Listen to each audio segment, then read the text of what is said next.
खास मुलाकात में आज हमारे साथ हैं दौसा जिले की लालसोट विधानसभा क्षेत्र के विधायक और राजस्थान सरकार के कोऑपरेटिव मिनिस्टर श्री प्रसादी लाल जी मीणा। मीणा साहब, स्वागत है धन्यवाद। आपका। मीणा साहब, आप लगभग 30-35 वर्षों से सक्रिय राजनीति में हैं, 5वीं बार विधायक बने हैं और पहले भी आप मंत्री रहे हैं, दूसरी टर्म में आप मिनिस्टर हैं।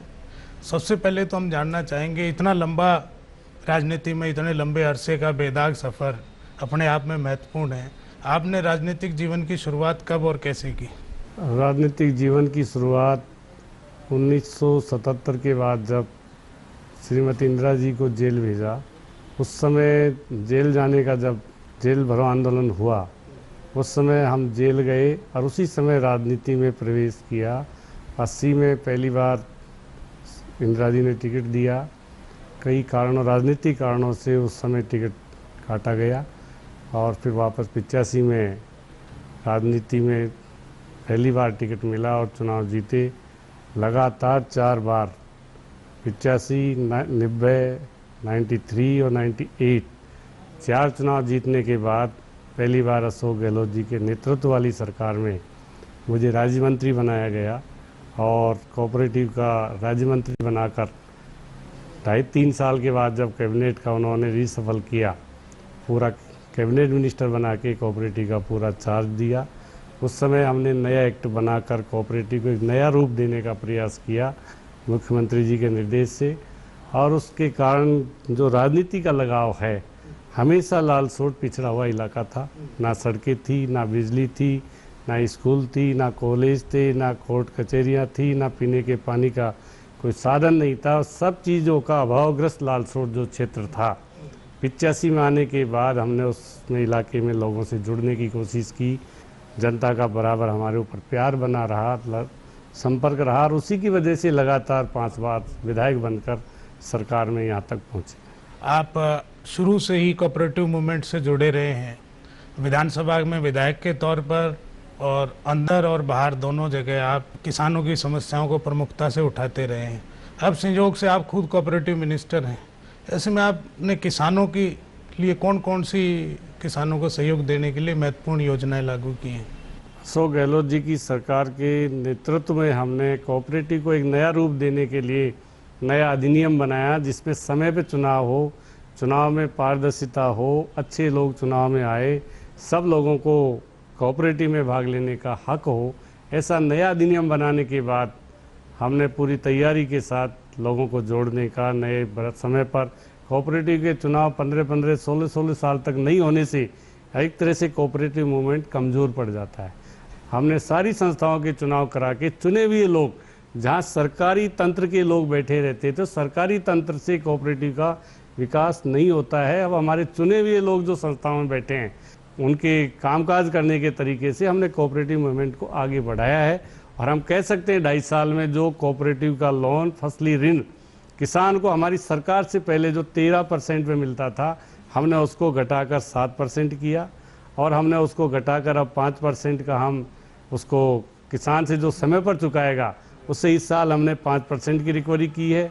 अगले साल जो किसान समय पर चुकाएगा, हम उससे केवल 4% की रिकवरी करेंगे। 4% पर हमारे मुख्यमंत्री जी ने पहली बार राजस्थान के इतिहास में जो कोऑपरेटिव बैंकों को पैसा ब्याज घटाने के कारण जो घाटा हो रहा था, उसकी भरपाई के लिए पहले वाली सरकार की मुख्यमंत्री जी ने 2006 में एक ऑर्डर दिया, जो बैंकों को घाटा होगा 2% राज्य सरकार देगी। पर उनके 2 साल के कार्यकाल में राज्य सरकार ने बैंकों को 1 रुपया नहीं दिया। हमारी सरकार के और हमारे मुख्यमंत्री जी के ध्यान में ये चीज़ हम लाए।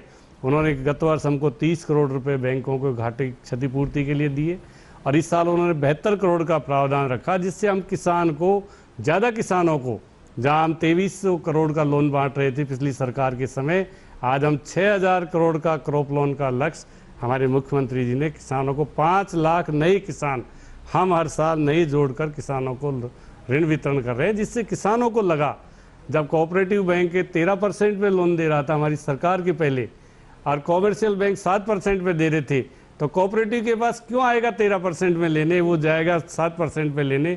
अब हमने कोऑपरेटिव को भी कॉमर्शियल बैंकों के मुकाबले, जैसे कोई किसान आज पैसा अपना कोऑपरेटिव में जमा कराता है, उसको सेकंड डे चेक से वापस उसको हम पैसा दे देते हैं। कॉमर्शियल बैंकों की तरह हम इस सिस्टम को बनाने जा रहे हैं, जिससे किसान हमारे वापस कोऑपरेटिव से जुड़ रहे हैं। आज भी राजस्थान के अधिकांश आबादी गांव में रहती है। वहाँ खेती के साथ साथ मुख्य जो धंधा है वो पशुपालन भी है। ऐसे में गांव के लोगों की आर्थिक हालत सुधारने के लिए सहकारिता विभाग से क्या क्या योजनाएं लागू की जा रही है? हमने सहकारिता विभाग से गांव के गरीब, मजदूर, दलित, महिला और जो पढ़ाई में बच्चे, जिनके गरीबों के बच्चे पढ़ाई में इंटेलिजेंट हैं, उनके लिए भी हमने योजनाएं बनाई है। जो गरीब आदमी, सबसे बीपीएल का परिवार है, जो भूमिहीन आदमी है, किसान है, वो खेती करता है, दूसरे की बटाई पर खेती करता है, उसके ज़मीन नहीं होते हुए भी हमने कोऑपरेटिव से उन लोगों को क्रॉप लोन देने के लिए 4% पर क्रॉप लोन देने के लिए स्कीम बनाई है कि वो लोग भी खेती कर सके।